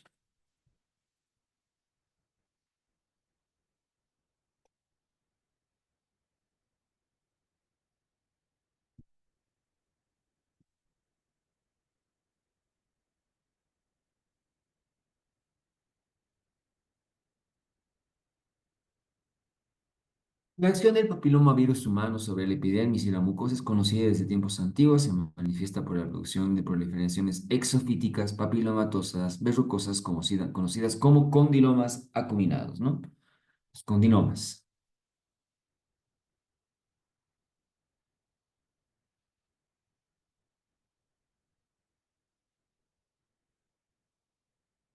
El mecanismo responsable de la carcinogénesis en el cuello uterino está mediado por la expresión de los oncogenes BRCA1, BRCA2, HER2/neu, EDO, E6, E7 o todos son correctos.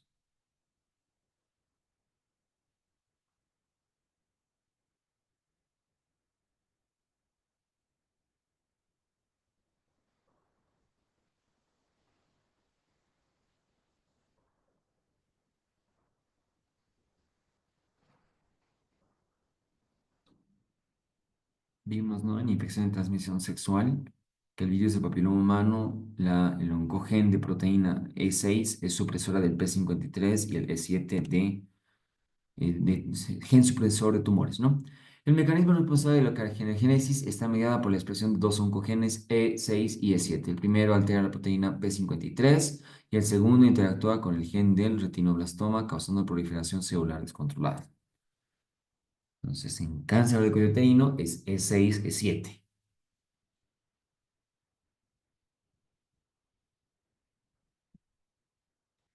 Uno de los siguientes es una medida de prevención secundaria para el cáncer del cuello uterino. Vacunación, Papa Nicolau, tratamiento oportuno, anticoncepción o ninguna es correcta.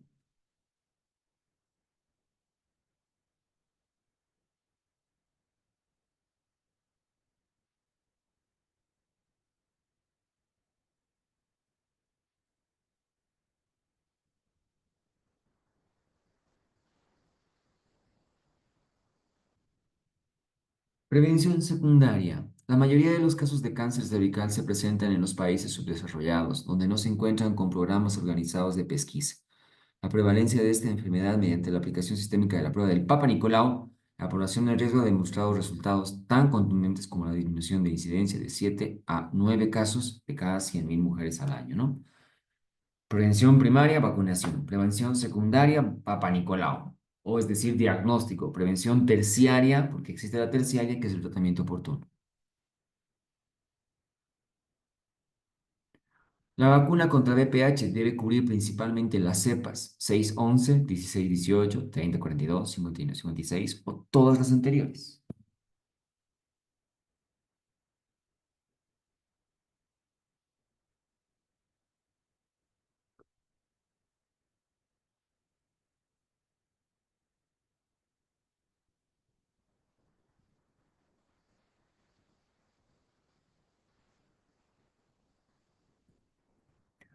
Impacto de la vacunación. Se han utilizado diferentes modelos matemáticos para evaluar el impacto teórico de la vacunación contra VPH y todos los dieron resultados similares. Según ellos, la aplicación a todas las mujeres de 12 años de una vacuna de HPV 16-18 que sea 100% eficaz disminuiría un 95% los cánceres de cuello uterino asociados a estos tipos virales, ¿no?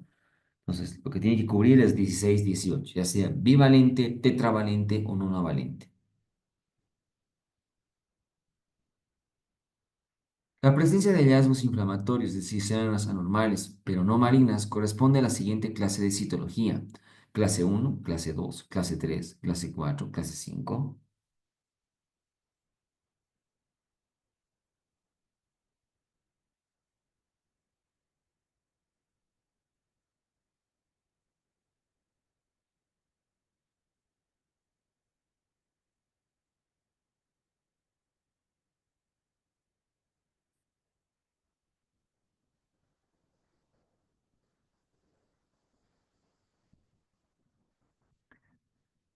5 son la clasificación de Papa Nicolau, ¿no? Que también es la citología.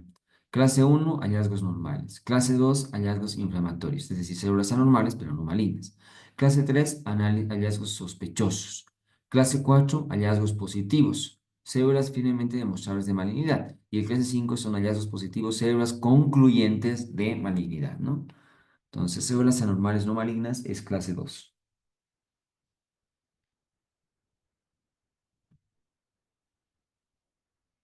Se considera prueba de Schiller positiva zonas yodonegativas, zonas yodopositivas, zonas acetoblancas, zonas acetonegativas o zonas de vasos atípicos.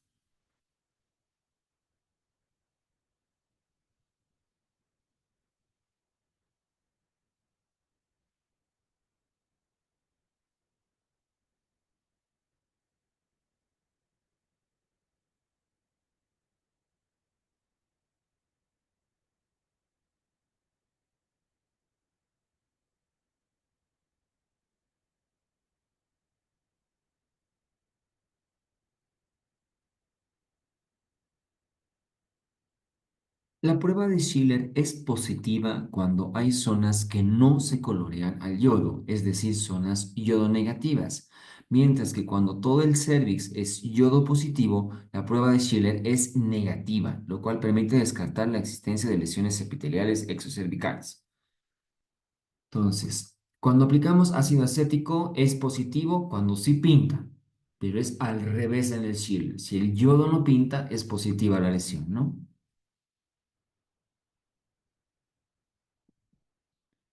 La metaplasia pavimentosa se presenta en exocervix, endocervix, zona de transformación, entropion, ectopia.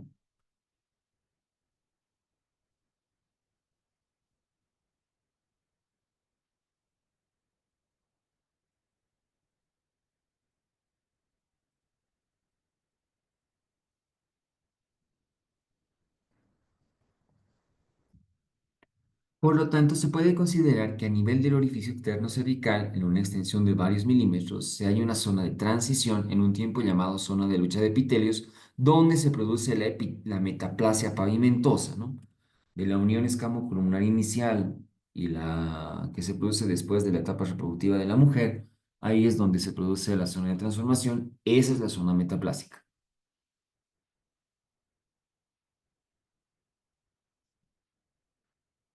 Uno de los siguientes estudios no es de biología molecular para determinar la presencia de HPV, LIP, técnica de Blot, hibridación in situ, técnica de PCR o captura híbrida.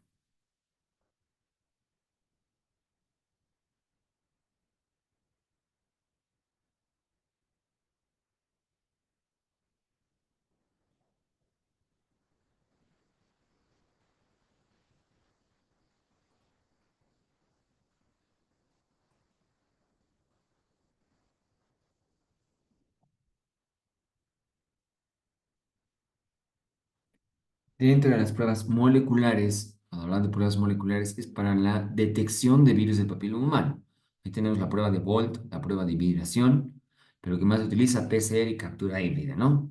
Pero el LIP es un método o bien de tratamiento o bien de biopsia.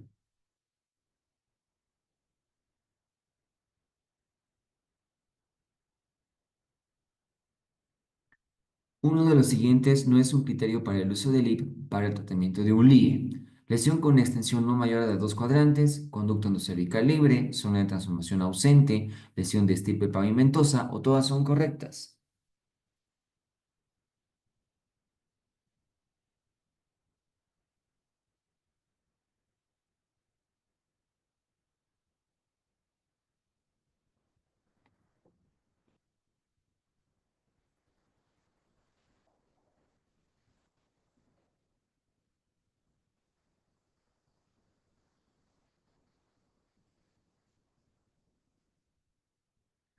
La resección amplia con LIP, que es una estadía térmica, puede realizarse cuando cumplen los siguientes criterios. Lesión con una extensión en superficie no mayor al tamaño de 2 cuadrantes, conducto endocervical libre, posibilidad de seguimiento de la paciente, zona de transformación completamente visible o una lesión estirpe pavimentosa. Pero aquí la respuesta no es zona de transformación ausente, ¿no? La respuesta.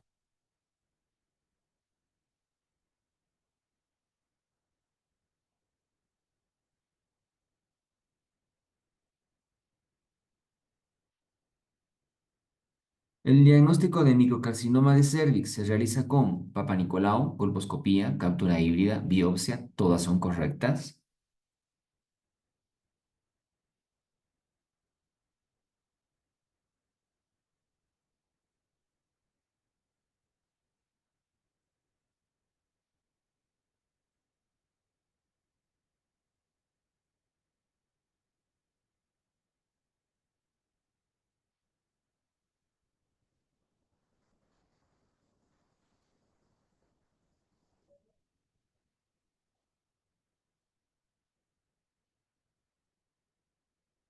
El diagnóstico de microcarcinoma, que se llama similar a estadio 1A1, se realiza entonces mediante la biopsia ampliada del cuello del útero, ¿no? Para el diagnóstico de micro es biopsia.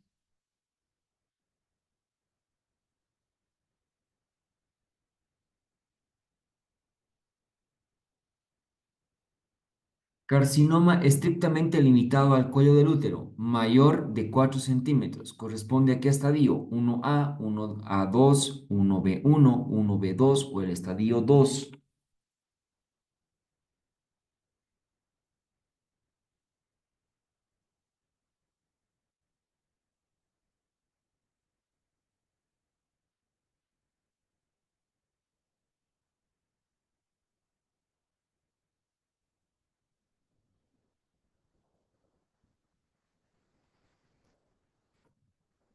Estadio 1, ¿no? El estadio 1A, carcinoma preclínico diagnosticado solo por microscopía.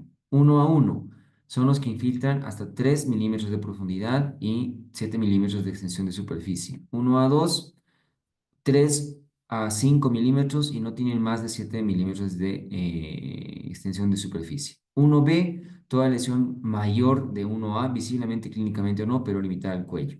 1B1 mayor, menor a 4 centímetros, 1B2 mayor a 4 centímetros. Entonces aquí la respuesta es 1B2.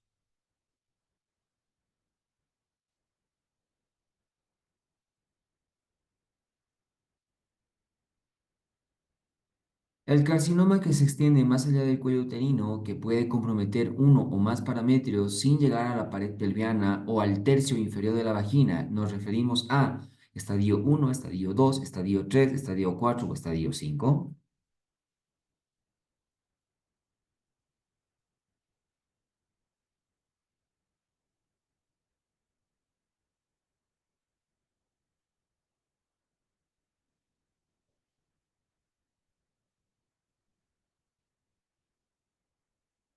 Estadio 2. El carcinoma se extiende más allá del cuello uterino, comprometiendo uno o más parametrios sin llegar a la pared pelviana y o comprometiendo la vagina sin llegar a tercio inferior, ¿no?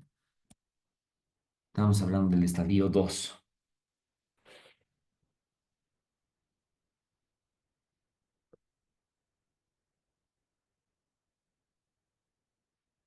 La presencia de hidronefrosis es parte del siguiente estadio del cáncer de cuello uterino: estadio 2B, estadio 3A, 3B, 4A, 4B.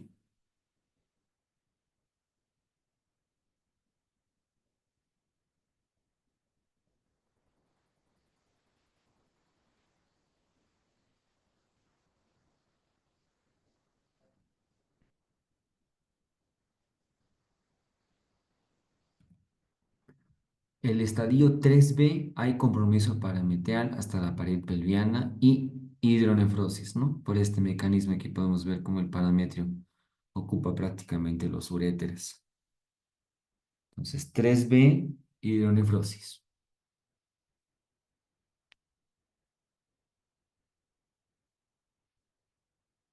Cuando la colpohisterectomía más parametrios y anexectomía se realiza por vía abdominal, se conoce como técnica operación de Wertheim, Piver 1, operación de Mace, operación de Porro o operación de Landoni.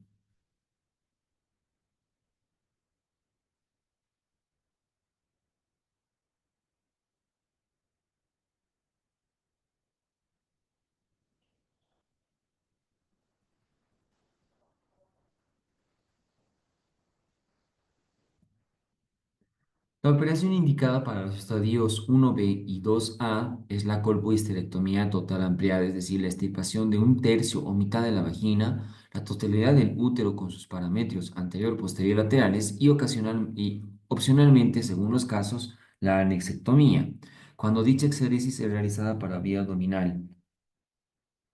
Operación de Wertheim o Piver 3, ¿no? Si se efectúa por vía vaginal, se denomina operación de Chaut.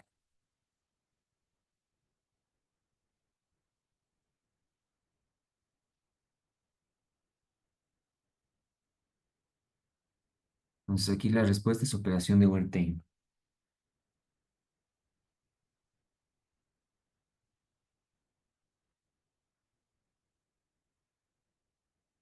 Durante el embarazo y el cáncer de cervix, ¿no? Una de las siguientes terapias no es adecuada: cesárea más histerectomía, radioterapia, quimioterapia, parto más histerectomía o todas son adecuadas.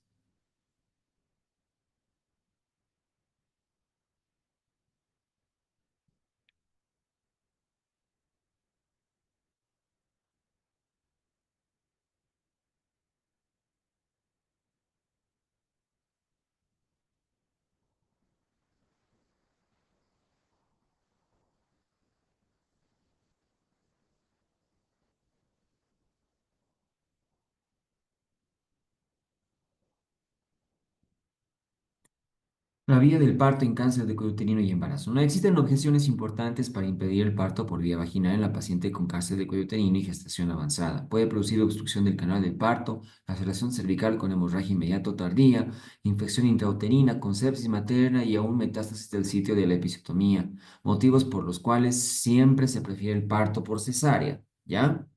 Entonces, no debemos realizar parto en cáncer de cuello uterino.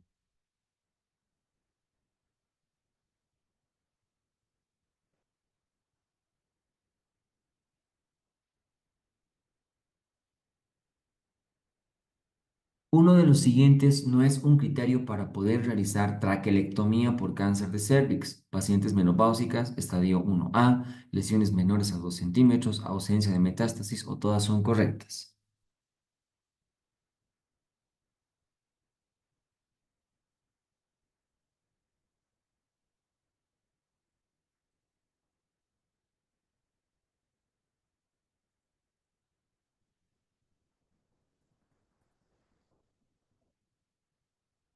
La traquelectomía es una técnica quirúrgica que consiste en dejar un poquito de exocervix, prácticamente retirar todo el cuello del útero y suturar un poco el útero o el cuerpo uterino con ese pedacito de exocervix que hemos dejado. Esto con la finalidad de poder mantener la fertilidad de una paciente, ¿no? Entonces, posteriormente, la inclusión de pacientes con protocolos de investigación respondía a los siguientes criterios principales. Deseos de preservar fertilidad, ausencia de evidencia clínica de infertilidad, estadios FIGO 1A2 y 1B, lesiones iguales o menores a 2 centímetros y ausencia de metástasis ganglionares, ¿no? Pero en pacientes posmenopáusicas no tendría sentido realizar la estraquelectomía.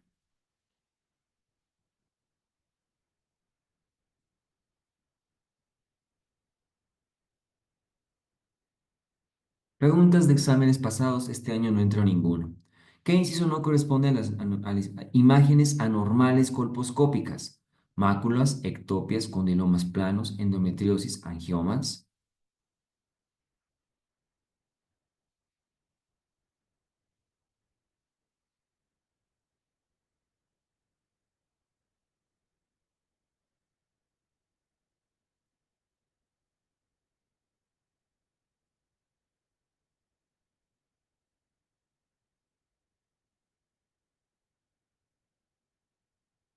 Sí, ectopias.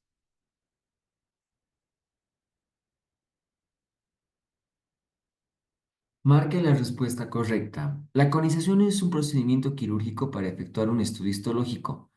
La conización es un estudio histológico determinando la extensión e invasión de la lesión vulvar. La conización determina el tipo de papilomavirus que ha causado la lesión. La conización es un procedimiento quirúrgico que trata el cáncer cervical en cualquiera de sus estadios. La conización es un método diagnóstico y terapéutico de la neoplasia intraepitelial cervical y realiza un estudio histológico de la pieza quirúrgica.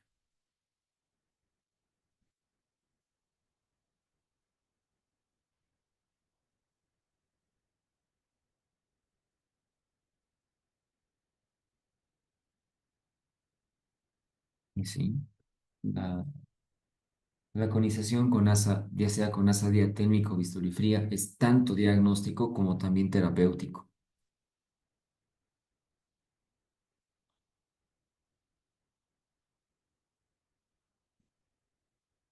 Marque la respuesta correcta. Las lesiones cervicales producidas por virus del papiloma humano en el cérvix son zona de transformación atípica, zonas acetoblancas, mosaicos, leucoplasia y puntillados, endocervicitis, ectopia periorificial o quites de Nabot.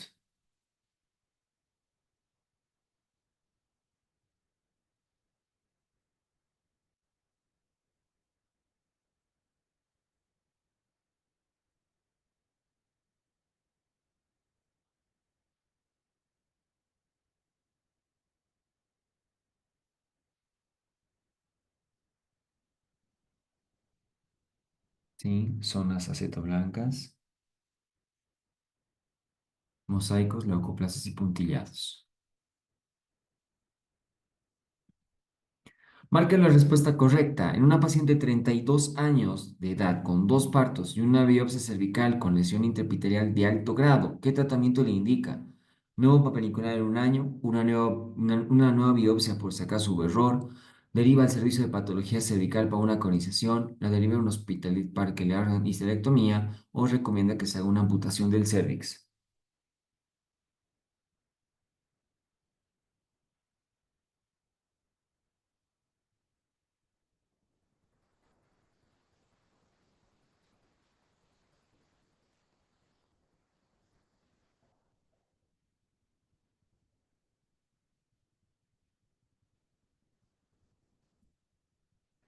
Sí, le hacemos conización, ¿no? Eso es lo ideal. Los métodos diagnósticos para una detección temprana de lesiones preneoplásicas del cuello uterino son colposcopía, citología, colposcopía, biopsia, colposcopía, citología y biopsia.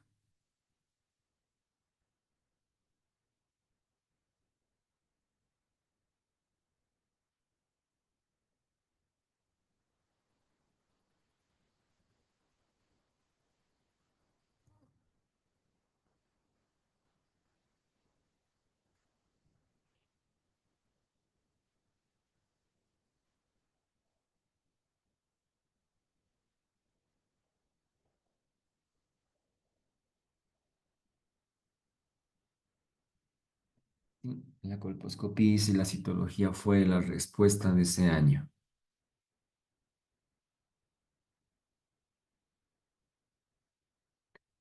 La neoplasia intracervical 2 se relaciona con inflamación, displasia leve, displasia moderada, displasia grave o carcinoma in situ.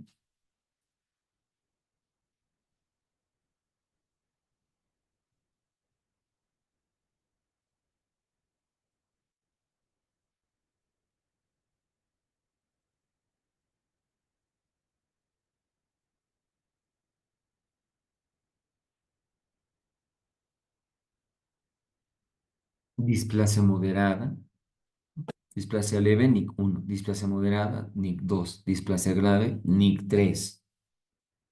La vía clásica del contagio de HPV es por vía hemática, linfática, neurológica, relación sexual, por el beso,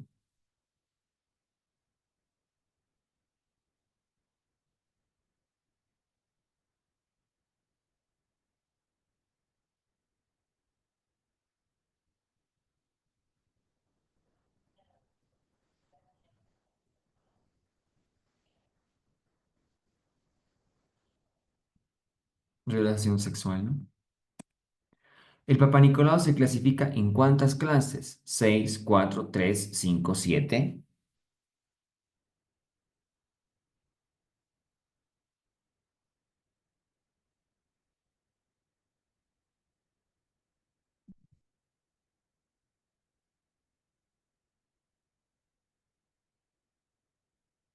Miremos que son 5 clases, ¿no? Desde el normal hasta las células contundentemente sugerentes de cáncer.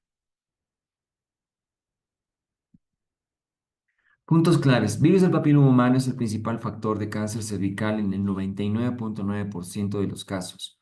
Subtipos oncogénicos 16-18. Los subtipos 6 y 11 están asociados a verrugas genitales. Factores de riesgo múltiples, parejas sexuales, inicio temprano de actividad sexual, tabaquismo, aumenta la presencia del VPH, inmunosupresión como VIH.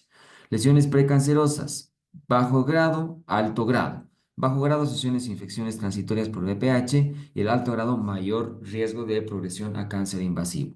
Papá Nicolau, método de tamizaje principal para las lesiones cervicales. Debe iniciarse a los 21 años independientemente del inicio de la actividad sexual. Método del cribado, cada 3 años en mujeres de 21 a 29 años, cada 5 años en mujeres de 30 a 65 años y se combina con prueba de BPH. La prueba de BPH útil como parte del cotest Papa Nicolau más BPH en mujeres de 30 años. También es esencial en mujeres con ASCUS para determinar la necesidad de colposcopía. Colposcopía, indicación principal, tamizaje anormal. Cuando vemos HSIL, LSIL persistente, prueba de BPH positiva, utiliza ácido acético para identificar lesiones acetoblancas, mosaicos vasculares o vasos anómalos. Y además hacemos prueba de Chile. Diagnóstico histológico confirma mediante biopsia dirigida por colposcopía. Carcinoma in situ, proliferación limitada al epitelio sin invasión al estroma. Carcinoma invasivo y ya la invasión del estroma cervical. Carcinoma cervical, adenocarcinoma escamoso, presenta el 80-90% de los casos. El adenocarcinoma suelto de 10 a 20%, más común en mujeres jóvenes y asociados a virus del papiloma humano tipo 18. Síntomas típicos: sangrado poscoital, flujo vaginal fétido, dolor pélvico. Tratamiento de lesiones precancerosas. Bajo grado, seguimiento con Papa Nicolau y colposcopía. Alto grado, colonización cervical, lipo, bisturí frío para extirpar la lesión.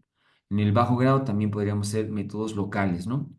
Carcinoma in situ con iniciación o histerectomía dependiendo de la paridad y extensión. Tratamiento del carcinoma cervical invasivo en etapas tempranas hasta el 1B, histerectomía radical con linfadenectomía pélvica. En enfermedades localmente avanzadas, ya después del 1B2, 2 al 4, radioterapia con quimioterapia concurrente.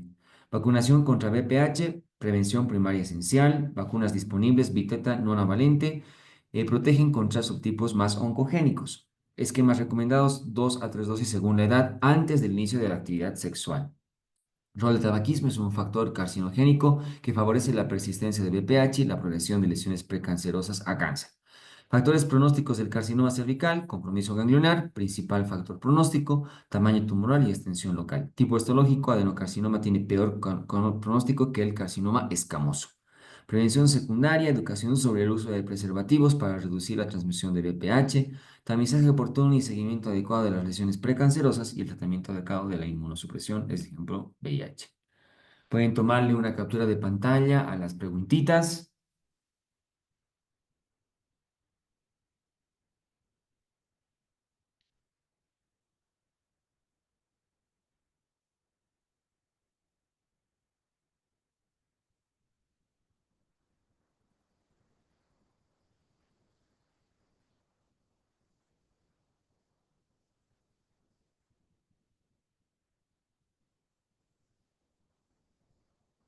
Vamos a pasar a la siguiente hoja.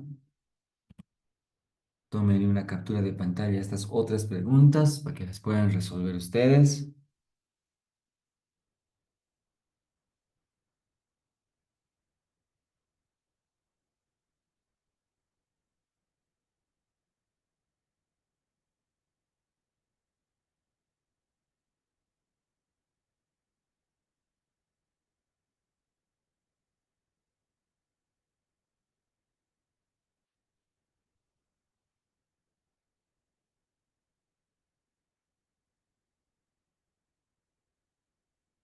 Antes de pasar a sus preguntas, espérenme un momentito, doctores, por favor.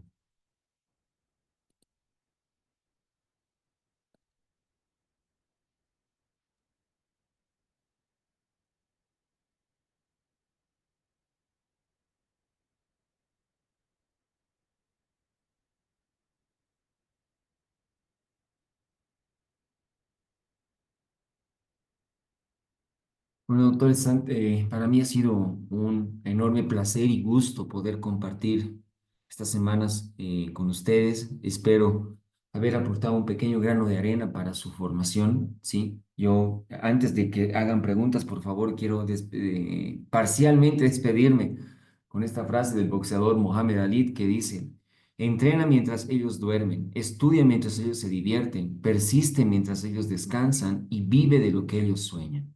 ¿Ya? Bueno, ahora sí pasaremos a sus preguntitas, doctores. Doctor, buenas noches. Una paciente al inicio estaba con NIC2, le realizaron conización y después en su control con PCR y biopsia aún vieron lesión con subtipos malignos. Le volvieron a realizar conización. ¿Cuántas veces se puede realizar la conización? La paciente tiene 30 años y es nulípara. El factor de que sea 30 años y es nulípara es lo que nos hace, que se llama insistir en la conización, doctor, porque no debe querer familia. Si le hacemos histerectomía, no, pues la paciente ya no va a tener familia.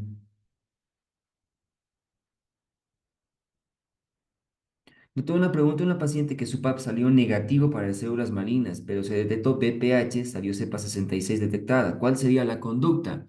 Control anual de tamizaje. Es una paciente que sí tiene cáncer, que se llama el virus, que puede provocar cáncer de cuello uterino a la larga. Entonces, su subtipo es muy poco frecuente, ¿no? Y de baja patogenia, pero que se llama solamente Papá Nicolau cada año.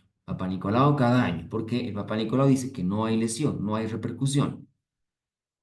Doctor, ¿qué es el ASCUS? El ASCUS viene del inglés. Vea la última, el US, Unknown Signification, significado incierto. Es decir, hay la posibilidad de que haya una lesión, pero no sabemos si es precancerosa, será una lesión simplemente de etiología bacteriana, sería que sea una lesión que se llama traumática, no lo sabemos, ¿no? Entonces, eso es un ASCUS. Ante un ASCUS, deberíamos realizar prueba de BPH. Si es positiva, biopsia por colposcopía. Si es negativa, Papá Nicolau en 6 meses o en un año.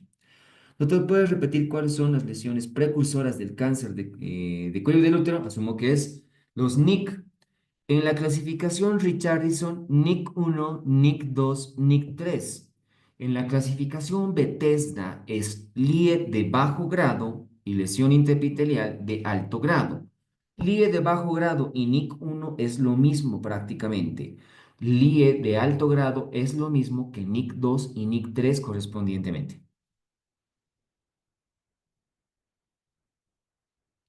Doctor, buenas noches. ¿Cuánto tiempo tiene el virus, el portador en su cuerpo para poder transmitir el virus? Pues es que depende del estado inmunológico del paciente. No puedo decirle exacto, pero sabemos bastante bien que por la historia de la enfermedad actual, la prima infección hasta que produzca una lesión, aunque de bajo grado, puede pasar entre 3 a 5 años, ¿no? Entonces, miren, puede estar buen tiempo el virus.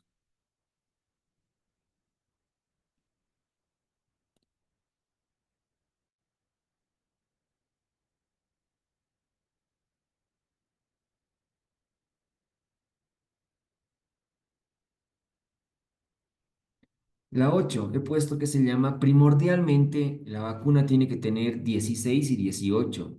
Si bien la que llega a nosotros, a nuestro Ministerio de Salud, viene la 6 y la 11 más, pero la 6 y la 11 no cubren cáncer de cuello uterino, cubren la presencia de verrugas genitales, porque el 6 y 11 no son oncogénicas. Doctor, paciente gestante sometida a colonización anterior, ¿puede ser parto? Dependiendo. Si la colonización fue larga y le permite que no haya una impactación en el cuello del útero, es decir, una distosia de partes blandas, sí podría ir a parto. Pero si la colonización fue reciente o está impactado, está duro ese cuello del útero, no, pues preferiblemente cesárea.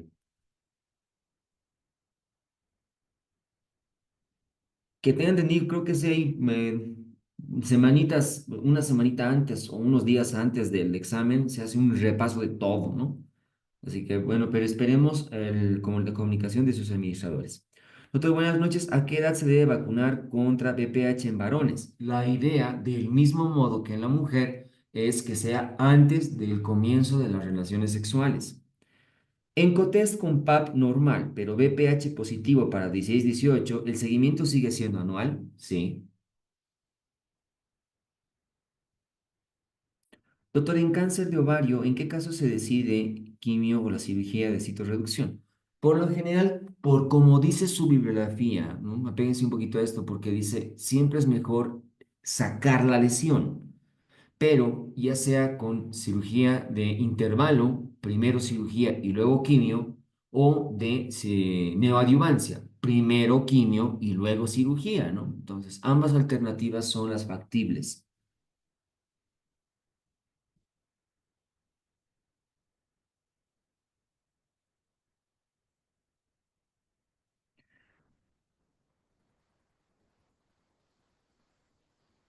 Doctor, buenas noches. El intensivo de ginecostetricia, ¿en cuánto tiempo se llevará? ¿Una semana? Yo creo que sí. No, pasamos bien de corrida cuando hacemos esa situación, ¿no? Pero estamos a tiempo, yo creo, como para que sigan repasando sus temas, doctores, ¿ya? Aprovecho si es que hasta entonces hay más preguntas. Por lo general, por como le muestro en los exámenes pasados, siempre hay preguntas gruesas. La mayor parte siempre son preguntas gruesas. Muy rara es la pregunta que se hace de rebuscado o que se llama pescado. Es muy rara, pero puede haber. ¿no? Así que espero que todo lo que les estamos preparando sea para mejor su formación.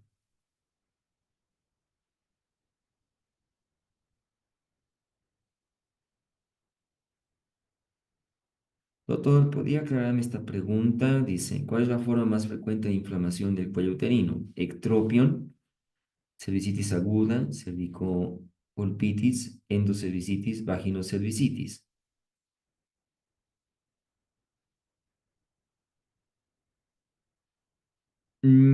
Por lo general, cuando ocurre una infección del cuello del útero, que no es de etiología para cáncer de cuello uterino, doctores, colpo es lo mismo que casi decir cervix, ¿no? Entonces, son raras las infecciones que son exocervicales o bien netamente, peor aún, endocervicales. Por eso es que asumo la justificación para la pregunta para que la respuesta sea cervicocolpitis, ¿no?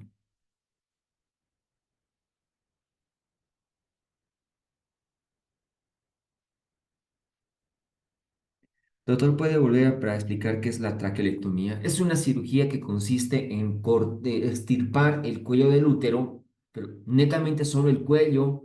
El exocervix se queda un poquito para unirlo al cuerpo uterino. Es decir, es una paciente que no tiene cuello. Si se embaraza, muy probablemente su embarazo va a terminar prematuro porque ese cuello va a ser incompetente probablemente. ¿Sí? Pero le estamos dando una alternativa de fertilidad a la paciente. En la actualidad, yo les digo, no hacemos ese tipo de cirugías, ¿no? Pero bueno, está en su bibliografía, así que por si acaso les pregunto, por ahí nomás les preguntan eso.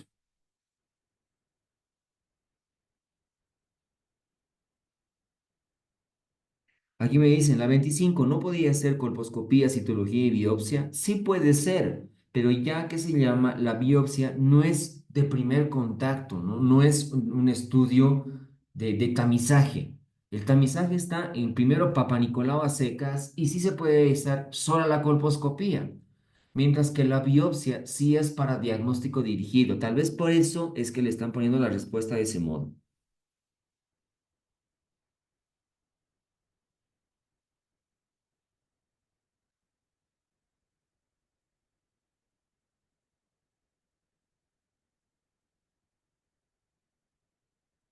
Bueno, aquí el agradecido soy yo en realidad, ¿no? Les agradezco mucho por prestarme atención, como les digo, espero haber aportado con un pequeño granito de arena. Para mí un gusto y placer, no solo para las clases, para lo que ustedes deseen, doctores, aquí estamos, el cine es su casa.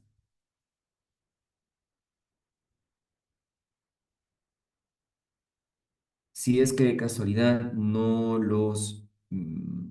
hay un intensivo, no vuelvo a encontrar autores, les deseo mucho éxito, fuerza, estudien mucho. Hace rato leía que antes decía, leen muy rápido, responden, son muy capaces. No se trata de hacerlo rápido, se trata que se llama de que aprueben, lean una, lean dos, lean tres veces las preguntas en el examen.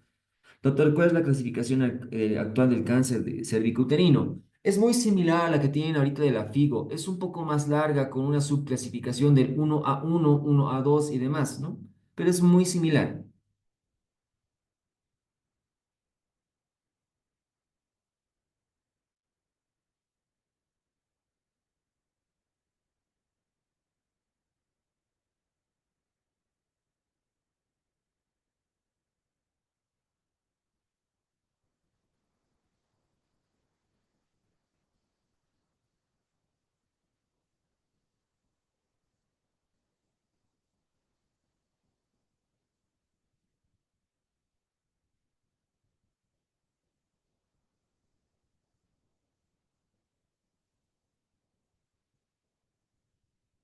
Doctor, buenas noches. En la clasificación de la hidronefrosis puede ser 3B. Es 3B cuando hay hidronefrosis.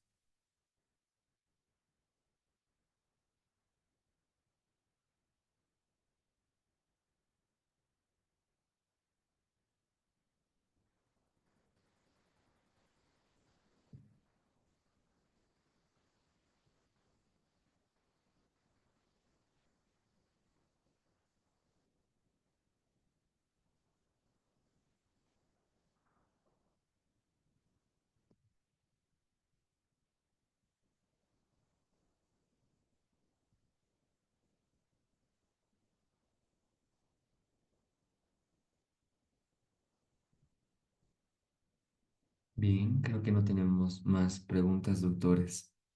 Así que les deseo lo mejor, doctores. ¿Ya? Si nos vemos para un repasito general de todo. Y si no, que se llama, les deseo el mejor de los éxitos. ¿Ya? Que les vaya muy bien, doctores. Cuídense mucho. Estudien bastante, doctores. Les deseo el mayor de todos los éxitos. Hasta pronto, doctores. Muchas gracias, doctor. Hasta luego. Gracias, doctor. Hasta luego. Hasta luego.